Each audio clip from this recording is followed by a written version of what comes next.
24 अक्टूबर 2025 शुक्रवार। पहला पाठ। रोमियो के नाम संत पौलुस का पत्र अध्याय 7 पद संख्या 18 से 25। मैं जानता हूँ कि मुझ में अर्थात मेरे दैहिक स्वभाव में थोड़ी भी भलाई का वास नहीं, क्योंकि भलाई करने की इच्छा तो मुझ में विद्यमान है, किंतु उसे कार्यान्वित करने की शक्ति नहीं। मैं जो भी भलाई चाहता हूँ वह नहीं कर पाता, बल्कि मैं जो बुराई नहीं चाहता वही कर डालता हूँ। यदि मैं वही करता हूँ जिसे मैं नहीं चाहता, तो करता मैं नहीं बल्कि करता है मुझ में निवास करने वाला पाप। इस प्रकार मेरा अनुभव यह है कि जब मैं भलाई की इच्छा करता हूँ तो बुराई ही कर पाता हूँ। मेरा अंतरतम ईश्वर के नियम पर मुग्ध है, किंतु मैं अपने शरीर में एक अन्य नियम का अनुभव करता हूँ, जो मेरे आध्यात्मिक स्वभाव से संघर्ष करता है और मुझे पाप के उस नियम के अधीन करता है जो मेरे शरीर में विद्यमान है। मैं कितना अभागा मनुष्य हूँ। इस मृत्यु के अधीन रहने वाले शरीर से कौन मुझे मुक्त करेगा? ईश्वर को धन्यवाद। यह प्रभु की वाणी है। ईश्वर को धन्यवाद। भजन। अनुवाक्य। हे प्रभु, मुझे अपनी संहिता की शिक्षा देने की कृपा कर। मुझे सद्बुद्धि और ज्ञान प्रदान कर, क्योंकि मैं तेरी आज्ञाओं पर भरोसा रखता हूँ। अनुवाक्य। हे प्रभु, मुझे अपनी संहिता की शिक्षा देने की कृपा कर। तू भला है, हितकारी है, मुझे अपनी संहिता की शिक्षा देने की कृपा कर। अनुवाक्य। हे प्रभु, मुझे अपनी संहिता की शिक्षा देने की कृपा कर। तेरा प्रेम मुझे संतवाना देता रहे, जैसा कि तूने अपने सेवक से प्रतिज्ञा की है। अनुवाक्य। हे प्रभु, मुझे अपनी संहिता की शिक्षा देने की कृपा कर। मुझे तेरा प्रेम मिल जाए और मैं जीवित रहूँगा, क्योंकि तेरी संहिता मुझे परम प्रिय है। अनुवाक्य। हे प्रभु, मुझे अपनी संहिता की शिक्षा देने की कृपा कर। मैं तेरी आज्ञाएं कभी नहीं भूल पाऊँगा, क्योंकि उनके द्वारा तू मुझे जीवन प्रदान करता है। अनुवाक्य। हे प्रभु, मुझे अपनी संहिता की शिक्षा देने की कृपा कर। मैं तेरा ही हूँ, मेरा उद्धार कर, क्योंकि मैं तेरी आज्ञाओं का पालन करता हूँ। अनुवाक्य। हे प्रभु, मुझे अपनी संहिता की शिक्षा देने की कृपा कर। जय घोष। हालेलुया। हे पिता, हे स्वर्ग और पृथ्वी के प्रभु, मैं तेरी स्तुति करता हूँ, क्योंकि तूने राज्य के रहस्यों को मेरे बच्चों के लिए प्रकट किया है। हालेलुया।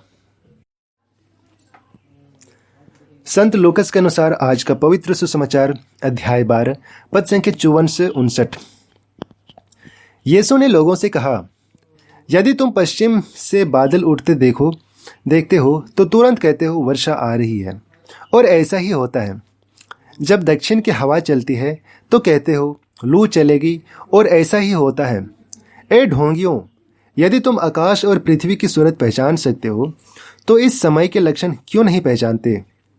तुम स्वयं क्यों नहीं विचार करते कि उचित क्या है? जब तुम अपने मुद्दे के साथ कचहरी जा रहे हो तो रास्ते में ही उससे समझौता करने की चेष्टा करो। कहीं ऐसा ना हो कि वह तुम्हें न्यायकर्ता के पास खींच ले जाए और न्यायकर्ता तुम्हें प्यादे के हवाले कर दे और प्यादे तुम्हें बंदीगृह में डाल दे। मैं तुमसे कहता हूँ, जब तक कोड़ी ना चुका दोगे तब तक वहाँ से नहीं निकल पाओगे। यह हमारे प्रभु यीशु ख्रिस्त का सुसमाचार है। हे ख्रिस्त, तेरी स्तुति हो। तो आइए आज के इन पाठों पर हम मनन चिंतन करते हैं, और इसे हम सुनेंगे फादर रोनाल्ड मेलकम वॉन के द्वारा।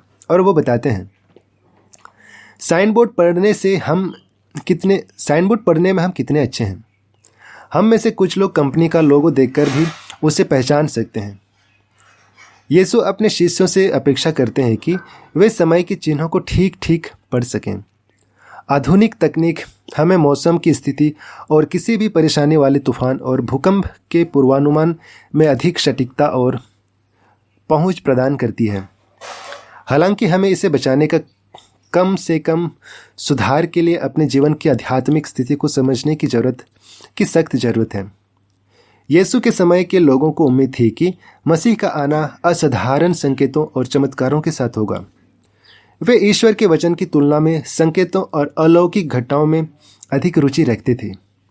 सिमियोन ने यीशु के जन्म के समय भविष्यवाणी की थी कि वह इस्राएल के बहुतों के गिरने और उत्थान का कारण बनेगा और एक ऐसा चिन्ह होगा जिसका विरोध किया जाएगा ताकि बहुतों के आंतरिक विचार प्रकट हों। यीशु ने उन्हें अपने और अपनी ईश्वरीयता के अंतिम प्रमाण के अलावे कोई संकेत नहीं दिया जब वह मृतकों में से जी उठेंगे। प्रभु अपने आप को कई तरीकों से हमारे सामने प्रकट करते हैं। अपने वचन में, प्रभु भोज का यूखरिस्तीय भोज में, रोटी तोड़ने में, अपनी कलीसिया में, मसीह के शरीर में, उनकी रचना में, परिस्थितियों में भी और हमारे जीवन में। यदि हम प्रभु को खोजते हैं तो हमें विश्वास हो सकता है कि वह उसे खोज लेंगे। सबसे बढ़कर प्रभु हमें अपनी उपस्थिति और इस वादे का आश्वासन देते हैं कि वह हमें कभी नहीं छोड़ेगा।